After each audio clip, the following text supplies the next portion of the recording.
Chapter 1. Introduction. An Englishman in Southeast Asia, 1801 to 1816. In June 1826, a boat sailed from the vast reaches of the Indian Ocean into a wide lagoon. Formed by the ring of atolls known as the Cocos Islands, this lagoon offered the crew the only refuge for hundreds of miles. These sailors had run out of patience with the English merchant on board.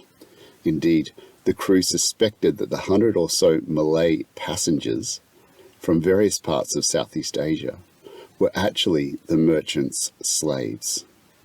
Running slaves was breaking the law, so the crew demanded that they all get off. The merchant and his Malay slaves went ashore, and the ship soon sailed off. The people left behind are the ancestors of today's Cocos Malays. But how did this group come together and end up on these isolated tropical islands?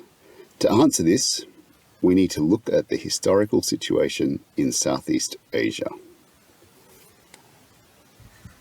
Europeans in Southeast Asia, 1500 to 1800, the age of commerce and the companies. Fanned by trade winds, for thousands of years, ships have sailed Southeast Asia's waters, carrying goods for trade. As with the Mediterranean and Caribbean, the region's seas and rivers were not a barrier for transport and communication. Instead, they provided a highway along which merchants from India, Southeast Asia, and China transported precious goods. These merchants traded in ports, mostly based around river mouths, where small local kingdoms developed. The rulers of these kingdoms typically adopted Indian Hindu Buddhist beliefs and fashioned themselves as Raja, or kings.